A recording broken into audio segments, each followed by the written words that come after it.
Λοιπόν, εδώ είμαστε λίγο πριν τις εκλογές, γιατί είναι 9 και σήμερα μάλλον.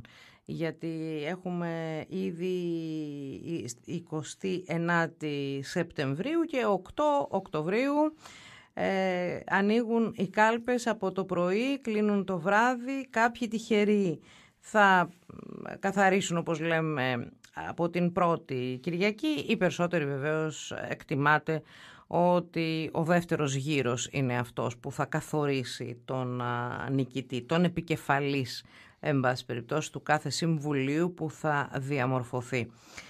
Τώρα, θα δούμε πώς έχει διαμορφωθεί η προεκλογική περίοδος για το Δήμο της Καλαμάτας. Ένας δήμος που και αυτή την τετραετία στην παράταξη της λαϊκής συσπήρωσης είναι επικεφαλής ο Δημήτρης Οικονομάκος ως υποψήφιος δήμαρχος λοιπόν της Καλαμάτας. Καλώς ήρθες, αγαπητέ Δημήτρη. Καλημέρα, καλώς σας βρήκαμε. Λοιπόν,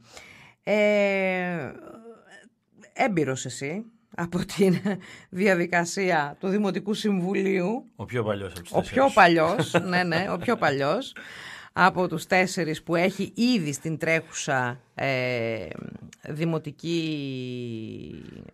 θητεία ο συνδυασμός. Ως πιο έμπειρος και ως επικεφαλής βεβαίως, θέλω να ξεκινήσουμε με το εξής. Πώς θα χαρακτήριζες αυτή την τετραετία που τρέχει ακόμα συνολικά για την Καλαμάτα? Ξέρετε, η Δημοτική Αρχή όποτε θέλει έλεγε είμαι συνέχεια της προηγούμενης Δημοτικής Αρχής των 13 χρόνων και όποτε δεν τη σύμφερε έλεγε εμείς τώρα αναλάβαμε τα τελευταία 4 χρόνια. Αυτό το παιχνίδι είχαμε συνέχεια στο Δημοτικό Συμβούλιο και στα γραφεία τύπου και στις εκδηλώσεις του Δήμου. Νομίζουμε ότι ήταν μια φυσική συνέπεια της προηγούμενης Δημοτικής Αρχής των προηγούμενων 13 χρόνων του κ. Νίκα. Στο ίδιο μετερίζει, στην ίδια πλευρά, στην ίδια πολιτική και οικονομική κατεύθυνση, με μικροαλλαγές εννοείται, γιατί τα πρόσωπα παίζουν και ένα ρόλο, αλλά η βασική, η κύρια κατεύθυνση ήταν ίδια. Στο πλευρό της κυβέρνησης όλα αυτά τα χρόνια. Διαχειρίστηκε από την πλευρά τους με επιτυχία διάφορα ζητήματα πολιτικά και κυβερνητικά, όσον αφορά το κόμμα που εκπροσωπούν τη Νέα Δημοκρατία.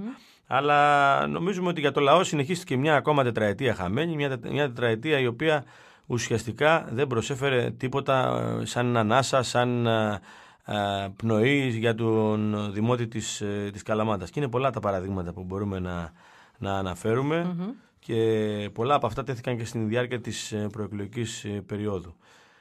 Κοιτάξτε, τώρα αυτό που κυριαρχούσε, και σε αυτό είναι που η Δημοτική Αρχή δεν έκανε σχεδόν τίποτα ή τίποτα απολύτως, ήταν τα αντιπλημμυρικά έργα. Με βάση αυτά που έγιναν στη Θεσσαλία και χτες που είδαμε, και βέβαια την προηγούμενη καταστροφή πριν 10 μέρες, αυτό που μας λέγανε συνέχεια στους δρόμους είναι με τα αντιπλημμυρικά τι θα γίνει. Η αλήθεια είναι ότι δεν έχει γίνει αντιπλημμυρικό εδώ και 20 χρόνια στην Καλαμάτα. Αυτό είναι το κρατούμενο. Με αυτό συνεχίζουμε και με αυτό προχωράμε. Ενώ έχουμε τις μεγάλες καταστροφές του 2016, που είχαμε και τους νεκρούς, του 2013, προειδοποίηση. Το ίδιο και με τις φωτιές, το 2007 τις μεγάλες στον Ταΐγετο και αλλού. Είμαστε σε μια κατάσταση ίδια και χειρότερη με τα προηγούμενα χρόνια. Ένας καθαρισμός στα ρέματα και εκείνος ψεύτικος, γιατί άμα δεν επαναλαμβάνεται είναι σαν να μην γίνεται. Και κανένα αντιπλημμυρικό έργο δεν έχει γίνει αυτά τα χρόνια. Και ένα που είναι σε εξέλιξη είναι και σε μια δύσκολη κατάσταση που είναι στα Γιαννιτσάνικα και δεν ξέρουμε αν θα ολοκληρωθεί. Ακούμε 10 χρόνια για το αντιπλημμυρικό, ας πούμε, για να καταλάβει ο κόσμος, Κρήτης και Φαρών και παραλία που γίνεται Βενετία κάθε φορά. Λέγεται το αντιπλημμυρικό της Ευρυπίδου για να μαζεύει όλα αυτά τα νερά. Δεν είμαστε ακόμα στη μελέτη. Το ακούω από το 2017. Βαρέθηκα να το ακούω. Το αντιπλημμυρικό Θουρία νοσοκομείο ΤΕΗ, ασπρόχωμα, για να καταλάβει ο κόσμος. Στο 30% στο 60% η μία πλευρά του, στο 7% η άλλη και πλημμυρίζουν τα επίγοντα. Το ρέμα του Αγίων Θεοδόρων περάσαμε πρώτα από τη Θουρία τα ίδια πάλι ακριβώς, δεν έχει διανοιχθεί. Λοιπόν, και φτάνουμε και στο δικό μας εδώ στην Καλαμάτα με τις 4-5 γειτονιές που πλημμύρισαν και να έχουμε το Μορέα να φτιάχνει τον περιμετρικό, να πλημμυρίζει την πόλη, να έρχονται φερτά υλικά να φτάνουν μέχρι την παραλία, μέχρι το Πράσινο Αστέρι για να καταλάβει ο κόσμος, να έχει κλείσει τα ρέματα και τώρα να έρχεται μετά από 7 χρόνια να λέει ότι θέλω άλλα 80 εκατομμύρια να φτιάξω αντιπλημμυρικό έργο και να μου τα δώσετε και με απευθείας ανάθεση μάλιστα. Και εκεί ήταν και η μεγάλη κόντρα που μπήκε μέσα και η περιφέρεια και από ό,τι λέει ο κύριος Νίκας, καταρχήν όλοι οι επιστημονικοί φορείς ήταν εναντίον αυτού του εγχειρήματος. Μόνο να καταλάβει ο κόσμος ότι θα έπρεπε να ξυλώσουμε από το Πάνθεον που λένε οι παλιοί, από τον Αθανασίου του σημερινού μέχρι το περίπτερο, μέχρι τη γέφυρα, δηλαδή την παιδική χαρά, τον ελεύθερο χώρο, το κεντρικών, την πλατεία Εθνικής Αντίστασης, να τα ξυλώσουμε και να τα ξαναβάλουμε εντός 3 χρόνων. Καταλαβαίνετε τι θα γινόταν στην πόλη, που δεν θα γινόταν σε 3 χρόνια, θα γινόταν σε 13, και τι θα γινόταν στην πόλη, πόσες εκατοντάδες φορτηγά θα παίρναν μπάζα, θα πετάγανε αυτά για να γίνει ένα έργο στο οποίο δεν συμφωνεί κανένας από την επιστημονική κοινότητα. Λοιπόν, εμείς έχουμε προτείνει κατά καιρούς και οι επιστήμονες τα λένε, δηλαδή δεν υπάρχει πολιτική βούληση για να φτιαχτεί. Ένα είναι τα ρέματα, οριοθέτηση. Τι σημαίνει οριοθέτηση, καθαρισμός και πού πάει το ρέμα, πού ξεκινάει, πού πάει, πού στρίβει και αν θα το στρίψουμε εμείς καπαλού από αυτό που πρέπει να γίνει. Να το πάμε από κάτω από το δρόμο, πάνω από το δρόμο ή οτιδήποτε άλλο συστήσουν. Να μην τον μπαζώσουμε. Όπως έγινε πρόσφατα στην Κλάφκου που μπαζώθηκε ένα κομμάτι και φτιάχτηκαν κτίρια νομιμότατα επάνω και θα έχουμε αποτελέσματα. Η Κλάφκου είναι μια από τις οδούς που πλημμύρισαν το 2016, έτσι, και είχαμε και. Είναι χαρακτηριστική εικόνα με τα πολλά αμάξια για να καταλάβει ο κόσμος. Και δίπλα εκεί έχει ουσιαστικά γίνει καινούργιες πολυκατοικίες. Οριοθέτηση των ρεμάτων, λίμνες ηρεμίας, μικρά φράγματα τα οποία θα μπορούσαν να έχουν γίνει και πάνω και κάτω από τον καινούργιο δρόμο πλέον για να μπορέσουμε να λύσουμε τέτοιου είδους ζητήματα. Και όχι να πάμε όλα τα ρέματα στον Έδοντα. Αυτό ήταν το σχέδιο του Μορέα. Ναι. Να πάνε όλα τα ρέματα της Καλαμάτας να οδηγηθούν στον Έδοντα για να γίνει εκβάθηση και διαπλάτησή του. Έτσι δυστυχώς γίνονται τα δημόσια έργα με βάση το τι ανάγκες γίνονται. Και δεν μιλάμε τώρα για κάποιο μικρομεσαίο, μιλάμε για ένα μεγαθύριο το οποίο τσακώνεται με την τέρνα για να καταλάβει ο κόσμος και για τα σκουπίδια και για τα αντιπλημμυρικά σε όλη την Ελλάδα. Δηλαδή είναι πόλεμος εταιριών. Βέβαια. Είναι πεντακάθαρο. Καταρχήν τα λένε οι αντίπαλοι. Οι δηλώσεις του κ. Νίκα ήταν χαρακτηριστικές για την ανάθεση των 80 εκατομμυρίων. Άσχετα αν δεν συμφωνούμε σε όλα όσα είπε, αλλά δείχνει κάποια στόχευση σε όλα αυτά. Αλλά όταν φτάνουμε να μοιράζουμε περιοχές, ποιος θα πάρει τα σκουπίδια, ποιος θα πάρει τα αντιπλημμυρικά, εμείς είμαστε έρμεο αυτών των γεγονότων. Και κάποιος θα μου πει: εντάξει, ποιος θα το φτιάξει, οι εταιρείες θα το φτιάξουν. Ναι, αλλά εμείς πρέπει να βάλουμε μια σφραγίδα τουλάχιστον. Να είμαστε σίγουροι ότι τα επόμενα 50-100 χρόνια δεν θα πλημμυρίσουν. Και όχι να ακούμε αυτά τα φοβερά που ακούμε με το Βόλο, που βγαίνει ο δήμαρχος εκεί και λέει. Ανεκδίκητος που λέει ότι ο Θεός έριξε νερό πολύ και να καθαρίσει την πόλη και όλα αυτά. Ναι. Τι άλλο έχει πει, τα έχει βάλει με τον κόσμο που σκουπίζει, που καθαρίζει για το πόσιμο νερό, που έλεγε ότι είναι και όλοι έχουν οδηγηθεί στα νοσοκομεία. Λένε μερικοί ότι έβρεξε πολύ. Συμφωνούμε, έβρεξε πολύ. Αλλά φτιάξε τα αντιπλημμυρικά εσύ μέχρι ενός σημείου που σου λένε οι επιστήμονες που στο έχουν πει από το 17, ας πούμε, στη Θεσσαλία ή από προηγούμενα. Και αν πλημμυρίσει και ξεπεράσει το όριο βροχής, να το πούμε, να το δούμε. Αλλά εκεί δεν έχει κάνει τίποτα. Πώς λες για το όριο βροχής, αφού δεν έχει κάνει τίποτα. Το ίδιο θα συμβεί και στην Καλαμάτα. Αυτό μας λέγανε συνέχεια. Να ξέρετε, ήταν το πιο έντονο στην προεκλογική περίοδο. Ήταν εκείνες τις μέρες μια τεράστια αγωνία, όχι μόνο των περιοχών εκεί που πλημμύρισαν ήδη, που ήταν τεράστιες καταστροφές, αλλά και των γύρω περιοχών. Γιατί καταλαβαίνουν ότι η βροχή στην Θεσσαλία ήταν επί 3, επί 4. Αν βρέξει τέτοιο νερό εδώ, τι θα πάθουμε και εμείς. Αυτό ουσιαστικά μας λέει. Ναι. Και λιγότερο να ρίξει εδώ, αν είναι πάνω στα πλαίσια του 16, το ίδιο θα πάθουμε. Ακριβώς. Λοιπόν, όλα αυτά όμως που μου λέτε δεν κολλάει σε μια μεγάλη προσπάθεια που φαίνεται που κάνει ο Δήμος σχετικά με την κλιματικά ουδέτερη πόλη. Ναι. Στόχος κλιματικά ουδέτερη η Καλαμάτα το 2030. Αυτό σημαίνει μια σειρά από έργα. Για να γίνει μια πόλη κλιματικά ουδέτερη και να είναι και έξυπνη κλπ. Πρέπει να γίνει ένας πολύ συγκεκριμένος σχεδιασμός έργων. Δεν σας ικανοποιεί αυτό που γίνεται? Όντως δεν κολλάει σε καμία περίπτωση οι 100 κλιματικά ουδέτερες πόλεις της Ευρωπαϊκής Ένωσης, που είναι ανάμεσά τους είναι η Καλαμάτα, με τα αντιπλημμυρικά έργα. Προσέξτε, γιατί υπάρχει ένα μεγάλο παραμύθι, το οποίο υπήρχε όλο αυτό το διάστημα, το οποίο όμως νομίζουμε ότι πρέπει να αποκαλυφθεί σε έναν κόσμο, γιατί δεν το έχει πάρει χαμπάρι. Στο τελευταίο Δημοτικό Συμβούλιο ήταν αποκαλυπτική η εισήγηση του Δήμου. Εκεί έφερε πλέον τα οικονομικά όλο και το χρονοδιάγραμμα και το οικονομικό πλάνο. Τι λέει τώρα αυτό αν υλοποιηθεί αυτό το σχέδιο? Μιλάει για περίπου 2 δις μέχρι το 2030, τα οποία το 1,5 δις θα πάει για ανανεώσιμες πηγές, φωτοβολταϊκά, ανεμογεννήτρες, ηλεκτρικά αμάξια. Αυτό είναι το 1,5 δις περίπου. Και ο στόχος είναι να πηγαίνουμε στο κέντρο της Καλαμάτας μόνο με ηλεκτρικά αυτοκίνητα. Το γράφει μέσα, ηλεκτρικά αυτοκίνητα το 2030. Δηλαδή να ετοιμαστούμε για τη λαϊκή με Τέσλα και με τέτοιου είδους αμάξια και μόνο αυτοί θα μπορούμε να πηγαίνουν στο κέντρο. Λοιπόν, και το δεύτερο κομμάτι είναι ότι δεν προβλέπεται ούτε 1 ευρώ. Προσέξτε, ρωτήστε και όταν θα ξανάρθουμε. Ούτε 1 ευρώ για αντιπλημμυρικά, αντιπυρικά, αντισημικά, νέο σχολείο. Δεν προβλέπεται ούτε 1 ευρώ για βασικές υποδομές. Και προβλέπεται 300.000 για αγροτική παραγωγή το χρόνο. 1.800 ξέρω. Τα οποία είναι τα λεφτά που τα δίνει και τώρα ο Δήμος. Δηλαδή το ποσό είναι ευτελές. Των 300.000 είναι για να φτιάξει καμιά πίσα, αγροτικούς δρόμους κλπ. Δεν είναι κάτι φοβερό. Και τα υπόλοιπα 300 εκατομμύρια περίπου, 280, είναι για τον τουρισμό. Για να προβάλλουμε τον τουρισμό και να φτιαχτούν κάποια ξενοδοχεία με φωτοβολταϊκά και με όλα αυτά. Αυτό είναι δηλαδή το πακέτο των 2 δις. Πάει σε συγκεκριμένες εταιρείες πράσινης ενέργειας κλπ. Δηλαδή θα έχουμε σχολεία που έχουμε με φωτοβολταϊκά, αν θα έχουμε τότε και πόσα θα έχουμε, τα οποία δεν θα έχουμε ελέγξει τη στατικότητά του, γιατί δεν έχει ξεκινήσει ο δευτεροβάθμιος και ο τριτοβάθμιος έλεγχος και τώρα ολοκληρώθηκε ο πρωτοβάθμιος έλεγχος. Θα έχουμε σχολεία λιώμενα ακόμα όπως το 17ο Δημοτικό, όπως νηπιαγωγεία. Θα έχουμε σχολεία με πολύ, όπως είναι το Δημοτικό Σχολείο στο Ασπρόχωμα, το οποίο είναι λες και είναι σε άλλη χώρα, με συνθήκες τριτοκοσμικές. Θα έχουμε σχολείο όπως της Τουρίας που δεν έχουν γραφείο οι δάσκαλοι. Θα έχουμε τέτοιου σχολεία και από πάνω θα έχουμε φωτοβολταϊκά για να οικονομήσουν 5-6 εταιρείες οι οποίες είναι πίσω από αυτό το πρόγραμμα. Βέβαια μπαίνει ένα ερωτηματικό στο πόσο θα προχωρήσει και πού θα πάει αυτό το πρόγραμμα. Το άφησαν και οι ίδιοι να εννοηθεί. Αλλά το χρησιμοποίησαν για προεκλογικούς λόγους, ότι θα γίνει μια τεράστια ανάπτυξη. Και όλο το 80% του σχεδίου αφορά το κέντρο, τίποτα άλλο. Δηλαδή από Αρτέμιδος μέχρι ιστορικό κέντρο και λίγο πιο πέρα. Και την παραλιακή, ό,τι φαίνεστε δηλαδή, ό,τι πάει για τον τουρισμό. Όλα για αυτό το κομμάτι. Άρα δεν συνάδουν οι 100 κλιματικά ουδέτερες πόλεις με ζητήματα προστασίας της ζωής και της περιουσίας, με τέτοιου είδους έργα. Αυτό πρέπει να καταλάβει ο κόσμος.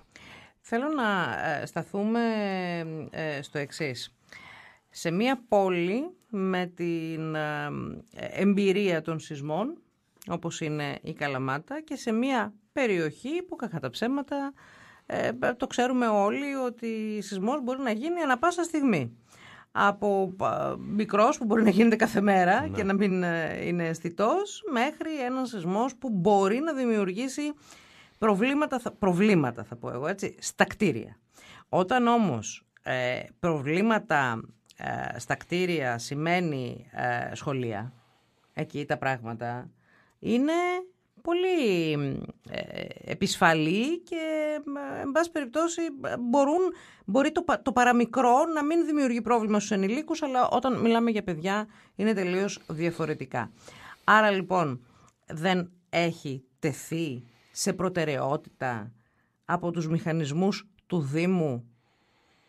Δεν υπάρχουν οι μηχανισμοί. Ο έλεγχος των σχολείων. Η καταλληλότητα των σχολείων. Κοιτάξτε, αν είμαστε στην Ελβετία ή στην Φιλανδία, θα το βάζαμε πίσω-πίσω τον αντισεισμικό έλεγχο σε κάποιες χώρες που δεν έχει σεισμούς. Αλλά εμείς εδώ έχουμε και τραγικό παρελθόν και όλοι ξέρουμε ότι θα ζήσουμε με τους σεισμούς. Δεν υπάρχει περίπτωση. Λοιπόν, και πρέπει κάτι να γίνει. Τι έχει γίνει τώρα? Έχουμε μια κατάσταση η οποία τώρα ολοκληρώθηκε ο πρωτοβάθμιος έλεγχος. Ο πρωτοβάθμιος έλεγχος, για να καταλάβει ένας κόσμος με απλά λόγια, είναι μια όψη να κοιτάξει ο μηχανικός με το μάτι του μερικές τις κολόνες, τους τύπους και όλα αυτά. Και ο δευτεροβάθμιος έλεγχος που παίρνει υλικά, τα ελέγχεις. Και ο τριτοβάθμιος, αν χρειαστεί, να επισκευαστεί και να ενισχύσεις και όλα αυτά. Και τώρα φτάσαμε στην ολοκλήρωση του πρωτοβάθμιου. Για τα σχολεία. Τα δημοτικά κτίρια δεν έχουν ελεγχθεί. Εντάξει, θα μου πει κάποιος ότι το Δημαρχείο είναι καινούργιο κτλ. Αλλά και πάλι ακόμα και αυτό δεν έχει πλήρη αντισεισμικό έλεγχο. Η Καλαμάτα μπορεί να μην είναι στην κατάσταση της Αθήνας, που τα περισσότερα, το 60%-70% των σχολείων είναι το 1950-60, επειδή τότε με το σεισμό πέσανε σχεδόν το σύνολο και ξαναφτιάχτηκαν από την αρχή. Αλλά έχει τεράστιο πρόβλημα γιατί είναι μια σεισμογενής περιοχή. Έχουμε πολλά ετοιμόρροπα. Άρα, κατά τη γνώμη, δεν υπήρχε προτεραιότητα να μπει ο δευτεροβάθμιος και ο τριτοβάθμιος, για να το ολοκληρώσω, γιατί έπρεπε να δοθούν χρήματα και δόθηκαν τώρα προς το τέλος και περιμέναμε μια χρηματοδότηση. Να δούμε, οι υπάλληλοι του Δήμου δεν φτάνουν για να κάνουν αυτό το έργο, όντως. Άρα πρέπει να πάνε απ' έξω πρέπει να γίνει τη συνεργεία. Λοιπόν, τα δημοτικά κτίρια δεν έχουν ελεγχθεί για τον αντισεισμικό έλεγχο και έχουμε πολλά ετοιμόρροπα κτίρια τα οποία ανήκουν σε ιδιώτες, στο Υπουργείο ή στο Δήμο και στα οποία πρέπει να γίνει άμεσα αυτά που προβλέπει ο νόμος. Δηλαδή σκαλοσιές δίπλα ή κατεδάφιση ή σκαλοσιές δίπλα που να μην πέφτει, για να μην έχουμε το τραγικό γεγονός της Σάμου. Που θυμάστε ότι ήταν δυστυχώς 2 παιδιά Ήταν κάτω από ένα ετοιμόρροπο κτίριο και την ώρα του σεισμού που δεν ήταν και μεγάλος. Λοιπόν, έχουμε πολλά τέτοια στο κέντρο και περνάει πάρα πολύ κόσμος. Εμείς έχουμε πει ότι είναι ένα δύσκολο γραφειοκρατικό θέμα, αλλά ο Δήμος εκεί πρέπει να κινηθεί και έξω από τη γραφειοκρατία και τους μηχανισμούς. Να φτιάξει μόνος του ό,τι χρειάζεται από το νόμο και να προστατεύσει το κοινό και ας πάει στα δικαστήρια. Εκεί όλοι θα το στηρίξουμε. Και το Δημοτικό Συμβούλιο κλπ. Εκεί πρέπει να τα σπάσει ο Δήμος και ο Δήμαρχος και να πει ότι πρέπει να προχωρήσουμε για την ασφάλεια των πολιτών. Και δυστυχώς δεν είμαστε σε καλή κατάσταση να λέγαμε και τα λοιπά. Ούτε θέλαμε να μπλέξουμε προεκλογικά, να λέμε τώρα για τέτοιου είδους πράγματα. Αλλά είναι η πραγματικότητα. Είναι μια δύσκολη πραγματικότητα η οποία πρέπει επιτέλους να μπει μπροστά. Δηλαδή δεν μπορεί να έχουν περάσει τόσα εκατομμύρια και να μην έχουμε έναν αντισυσμικό έλεγχο στα σχολεία και να είμαστε σε μια τέτοια κατάσταση. Να δούμε το πολυκλαδικό που φτιάχτηκε το 1984, αλλά είναι σε μια κατάσταση χάλια. Κανένας δεν ξέρει τι ακριβώς είναι, σε τι κατάσταση θα μας βρει ο επόμενος σεισμός. Ένα σχολείο που δεν έπρεπε να είναι σχολείο, τέλος πάντων. Αλλά όλα αυτά τα ζητήματα πρέπει να τεθούν σε προτεραιότητα και δεν ήταν ποτέ σε προτεραιότητα. Ξέρετε, στους προπολογισμούς του Δήμου ο αντισυσμικός έλεγχος ήταν 0%. Βάζανε καμιά φορά κάποιο ποσό έτσι για τα μάτια του κόσμου για κάτι τέτοια. Αυτή είναι η ουσία που πρέπει να κουβεντιάσουμε και δυστυχώς στην προεκλογική περίοδο δεν τα είδαμε αυτά τα μεγάλα και τα σοβαρά ζητήματα. Μάλιστα. Σε μια πόλη που όπως ζούμε την καθημερινότητα και το βλέπουμε όλοι, και εσείς το έχετε, ένα από τα θέματα που έχετε στην προεκλογική σας εκστρατεία είναι η κατάσταση όπως έχει διαμορφωθεί με τα ενοίκια και με τους χώρους που διατίθενται για το τουριστικό προϊόν ουσιαστικά, μιλώ για τα Airbnb κλπ. Τώρα, εδώ είναι ένα ζήτημα. Πόσο ένας Δήμος μπορεί να παρέμβει σε αυτό? Πόσο μπορεί να πιέσει? Γιατί ζούμε σε μια πόλη που αν είναι τυχερός κάποιος έχει ένα μισθό 1.000, εντάξει, είπα αν είναι τυχερός. Λοιπόν, και τα 500 πρέπει να τα δώσει για ενίκιο. Προχτές, και δεν είναι υπερβολή αυτό. Ναι, δεν είναι καθόλου. Προχτές 100 τετραγωνικά 714 ευρώ. Ένας φίλος μου είπε 41 τετραγωνικά 450 ευρώ προχτές. Ναι. Λοιπόν, αυτή η κατάσταση είναι απελπιστική. Δεν έχει σχέση με τα τετραγωνικά. Όχι, λέμε, ναι. Έχει σχέση με την απέτηση του κάθε ιδιοκτήτη. Την απέτηση του κάθε, ναι. Λοιπόν, αυτό που πρέπει να πούμε ότι εξελίσσεται ίσως το μείζον ζήτημα της χώρας και ιδιαίτερα σε κάποιες περιοχές. Εμείς, Κρήτη, Βόλος, Θεσσαλονίκη, Αθήνα, σε ιδιαίτερες περιοχές, εξελίσσεται στο νούμερο 1. Είναι φοβερό, είναι τραγικό. Να έρχονται φοιτητές και να μην μπορούν να μείνουν στην Καλαμάτα και να ξαναφεύγουν, να ξαναδώσουν. Δεν μπορούν με αυτά τα ενίκια να τα βγάλουν πέρα. Αναπληρωτές, νέοι γιατροί. Να είναι σε αυτή την κατάσταση. Πρώτες αναπληρώτρια που γνώρισα, μειωμένο ωράριο στους παιδικούς σταθμούς, 26 χρονών κοπέλα με 550 ευρώ και βρήκε ενίκιο με 300. Πώς θα ζήσει, τι θα κάνει, έψανε για δεύτερη δουλειά, να πάει σε καφέ κλπ. Εκεί τι πρέπει να κάνει ο Δήμος για να είμαστε σαφείς? Πρέπει να κάνει ορισμένα μέτρα. Ένα, φορολόγηση του Airbnb. Μπορεί να το κάνει ο Δήμος. Μπορεί να πάρει σαν επαγγελματική στέγη. Μάλιστα. Να το πάρει όπως παίρνει στα μαγαζιά. Να πάρει και μπορεί να το αυξήσει όσο θέλει. Μέχρι το 15 να το πάει όσο θέλει. Λοιπόν, εμείς δεν λέμε τώρα έναν άνθρωπο που έχει ένα δωματιάκι 2 να τους χτυπήσει, αλλά μπορεί να βάλει ένα πλαφόν από εκεί και μετά. Αλλά μπορεί να το κάνει σαν επαγγελματική στέγη. Δηλαδή να πάρει περισσότερα. Λοιπόν, δεύτερον, να παλέψει για εργατικές και για φοιτητικές εστίες. Να το βάλει σε προτεραιότητα. Πότε δεν ακούστηκε αυτό? Δηλαδή, αν έχουμε μια φοιτητική εστία που είμαστε και εδώ κοντά, η οποία έχει φτιαχτεί το 2008-2007 μετά από 1.000 αγώνες των φοιτητών, σε άθλια κατάσταση, η οποία πλημμυρίζει κάθε φορά, είχαν χαλάσει τα ηλεκτρολογικά, δεν είναι σε καλή κατάσταση, ενώ είναι πολύ καινούρια. Φτιάχτηκε το 2007.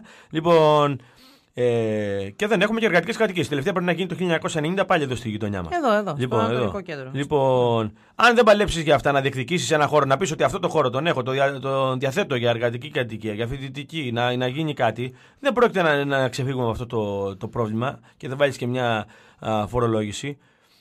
Πρέπει να είναι πάλι ο αγώνας, ακόμα και να γίνει όσο το δυνατόν πιο γρήγορα. Υπήρχαν και παλιότερα, είχαμε προτείνει συγκεκριμένα οικόπεδα να γίνουν και να τα δοθούν μαζί με το Πανεπιστήμιο και να προχωρήσουν. Υπήρχαν και προγράμματα. Και δεν έγινε τίποτα όλη αυτή τη δεκαετία. Και ιδιαίτερα την περίοδο της κρίσης που επιμέναμε, μπορούσαν να έχουν γίνει τότε. Που δεν υπήρχε και δουλειά στην οικοδομή, να βρούμε καλύτερες συνθήκες, πιο γρήγορα να φτιαχτεί.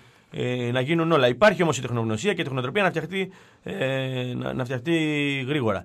Δεν μπορεί δηλαδή να πανηγυρίζουμε επειδή ίσως κάποιος βγάζει κάποιο μικρό εισόδημα ή έξτρα. Γιατί αυτά τα παιδιά τα δικά μας πάνε σε άλλες πόλεις, θα τα πληρώσουμε εκεί, θα γίνει αυτό. Και δεν είναι σωστό να κάνουμε αφέμαξη των φαντάρων, να κάνουμε αφέμαξη των φοιτητών, των αναπληρωτών και να τους βγάζουμε από το λάδι. Πώς το λένε, να τους βγάζουμε χρήματα από τη μήγα ξύγη για να μπορέσουμε να ζήσουμε, να συμπληρώσουμε ένα εισόδημα. Και οι νέες κατοικίες που φτιάχνονται είναι πολλές. Τέλος πάντων είναι αρκετές, αλλά με τα εισοδήματα που έχουμε δεν μπορούμε να ανταποκριθεί ένα νέο ζευγάρι, δεν μπορεί να ανταποκριθεί ούτε μόνος του ένας άνθρωπος να πάρει ένα καινούριο σπίτι. Κοιτάξτε τι γίνεται στην Κύρα από το πάρκο. Εκεί έχουν φτάσει τα ενοίκια στο Θεό. Λοιπόν, αυτά είναι που πρέπει να εξετάσουμε. Αλλά άμα ο δήμαρχος δεν αγωνίζεται, δεν παλεύει, δεν πάει πάνω στα υπουργεία, δεν το διεκδικεί, πώς θα δώσει μια διέξοδο πάνω σε αυτό το κομμάτι?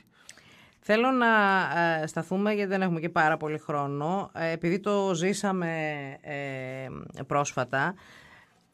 Θέλω να σταθούμε στην ίδρυυση, γιατί ζήσαμε το θέμα με την δεξαμενή που από ό,τι έχω καταλάβει βρέθηκε μια πρόχειρη λύση. Και στο τέλος, επειδή είναι και αυτό ένα ζήτημα που εγώ το βάζω πάντα, πολιτισμός, αθλητισμός σε μια πόλη, που συντηρεί τον τίτλο. Με τον τίτλο πάει και έρχεται συνέχεια.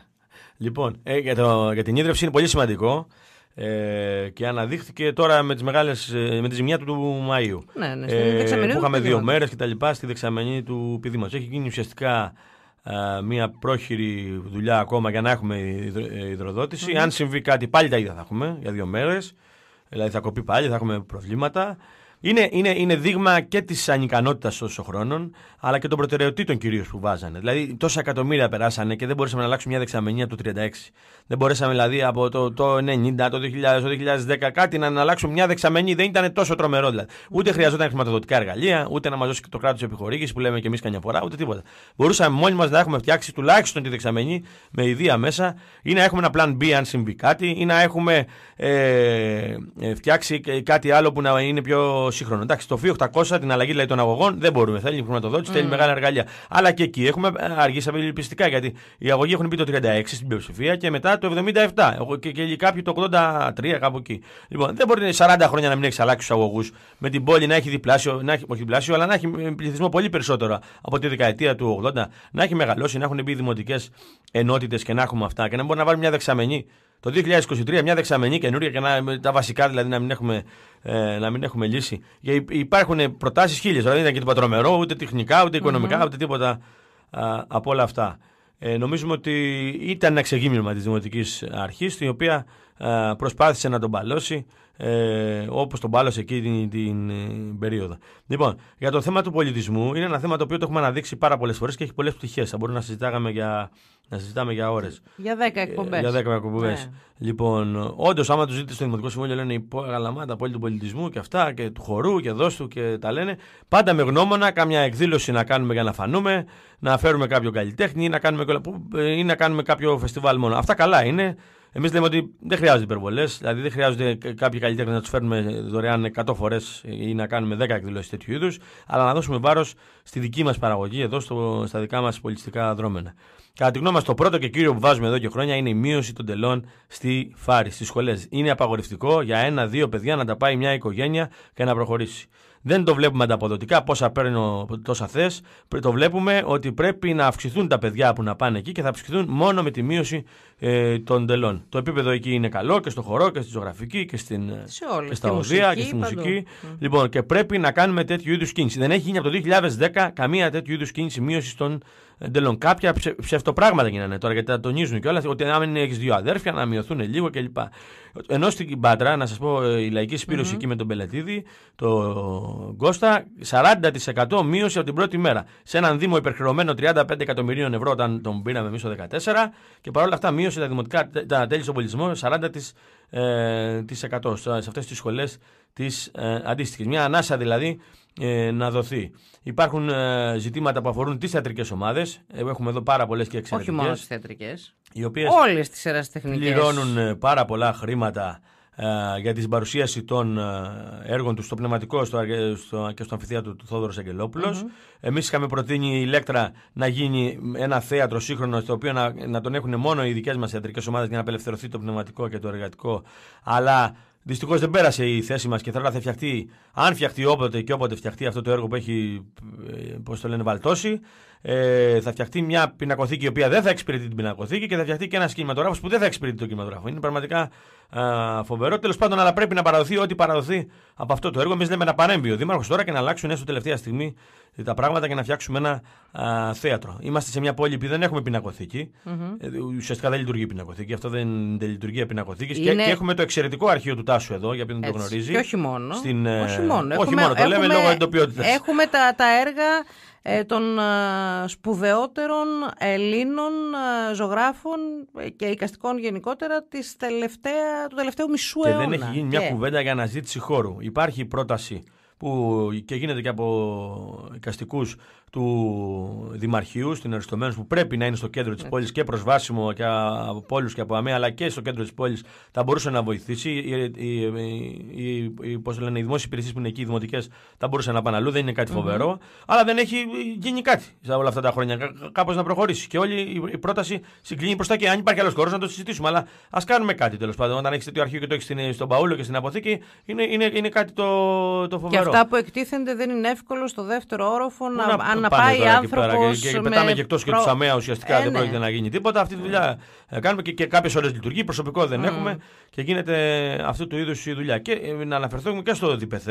Δώσαμε τόσα χρήματα όλα αυτά τα χρόνια και πήγε σε ένα βαρέλι χωρίς πάτο, χωρίς παρέμβαση, χωρίς κόσμο, χωρίς να έχει καμία ουσιαστικά απήχηση στην πόλη. Την ίδια ώρα, να το ξαναπώ, στην Πάτρα πήρε πάλι ένα χρεωμένο ΔΠΘ και κατέφτασε να είναι από τα πρώτα στην Ελλάδα. Με το πρώτο, δεν πάντα τα πρώτα. Με παραστάσεις, με κόσμο κλπ.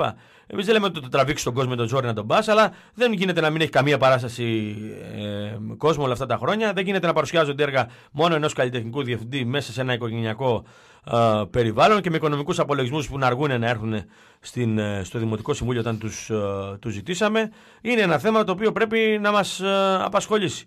Όπως και το καινούριο τμήμα λόγου και γραμμάτων της Σφάρης, αυτό σαν να έγινε να προβληθεί μόνο ο διευθυντής του. Μόνο λειτουργεί σε όλες τις εκδηλώσεις να παίρνει το λόγο και να μιλάει και να βάζει τα θέματα αυτό ο συγκεκριμένος και μετά να πετσοκόβει τον Ρίτσο, να πετσοκόβει τον Ελίτη και να τα φέρνει στα μέτρα του ή να έχει φέρει 10 φορές το βουλευτή της Νέας Δημοκρατίας του Συρίγου να μας μιλήσει για διάφορα θέματα από τη μικρασιατική καταστροφή μέχρι τα 1002. Λοιπόν, αυτά είναι που πρέπει να συζητήσουμε και όχι να προβάλλουμε τη Δημοτική Αρχή, όπως γινόταν δυστυχώς και από τις περισσότερες σχολές, πλην της σχολής χορού, όλες οι άλλες που ουσιαστικά πρόβαλαν τον Δήμαρχο. Εντάξει, να πούμε και να ευχαριστώ στον Δήμαρχο, αλλά φτάνει. Έλεος, δεν μπορούμε να είμαστε, πώς το λένε, γραφείο διαφήμισης του Δημάρχου και της Δημοτικής Αρχής. Λοιπόν, και δεν μπορείς να έχεις μια φιλαρμονική εξαιρετική σε πολύ υψηλό επίπεδο, όπως έχει δείξει όλα αυτά τα καλοκαίρια, και να έχεις ένα μειωμένο προπολογισμό. Θα μπορούσε να πάει σε γειτονιές, θα μπορούσε να κάνει πολύ περισσότερες εκδηλώσεις, να έχεις αυτή στα καρναβάλια και να μην φέρνεις μεγάλα ονόματα την Κυριακή του καρναβαλιού που δεν χρειάζεται, παραδείγματος χάρη, στην κεντρική πλατεία και είναι πεταμένα λεφτά. Να μην βάζεις ονόματα στην παραλία την ώρα που το καλοκαίρι είναι σφίγγι και δεν χρειάζεται, ας πούμε, παραλιακή να έχεις αυτές τις εκδηλώσεις. Θα μπορούσε να βάζεις από το Οδείο, από τη Φιλαρμονική, από διάφορα τέτοιου είδους και να έχεις οικονομήσεις και χρήματα, αλλά να έχεις δικούς σου καλλιτέχνες εδώ. Δώσ' τα κάπου που χρειάζονται. Δεν λέω ότι δεν χρειάζονται οι μεγάλοι καλλιτέχνες να έρθουν, αλλά δεν είναι και το θέμα μας. Αυτοί θα έρθουν σε κάποιους άλλους χώρους, θα έχουν τον κόσμο τους. Λοιπόν, είναι πολλά τα ζητήματα τα οποία πρέπει να αναδείξουμε, γιατί όντως ασχολείται ο κόσμος. Το βλέπουμε έξω, δηλαδή είναι έντονο, το θέλουν και θέλουν να παρουσιάσουν. Δείτε πόσες θεατρικές ομάδες έχουμε και πόσες σχολές και πόσους παραδοσιακούς χορούς, σχολές και πολιτιστικούς συλλόγους. Πάρα πολύ και φτιάχνονται και καινούργιοι και καλό είναι. Πρέπει να τους βοηθήσει. Σπουδαία τεχνική δημιουργία σε ό,τι αφορά τον αριθμό τουλάχιστον, έτσι. Λοιπόν, δεν έχουμε άλλο χρόνο, Δεν έχουμε. Πρέπει να συνδεθούμε με τον σταθμό στη Θεσσαλονίκη για να ακούσουμε τα όσα συμβαίνουν στην Ελλάδα. Θέλω να σε ευχαριστήσω πολύ, κύριε Δημήτρη Οικονομάκο, που ήσασταν εδώ. Ευχαριστούμε πολύ. Ένα κάλεσμα για το βράδυ, γιατί μιλάμε στην πλατεία Όθωνος με τον Νίκο τον Κουτουμάνο για την κεντρική μας προεκλογική συγκέντρωση. Είναι και του Δήμου και της Περιφέρειας. Ναι. Και ένα κάλεσμα σε έναν κόσμο που ψάχνεται, που είδε όλα αυτά που είδε με το ΣΥΡΙΖΑ, που είναι αριστερός, που είναι αγωνιστής και θέλει να εκφραστεί Φτάνει ως εδώ, δεν πάει άλλο. Μπορεί να εκφραστεί μέσα από τους συνδυασμούς της λαϊκής συσπήρωσης και τα υπόλοιπα θα τα βρούμε στους δρόμους από εκεί και μετά.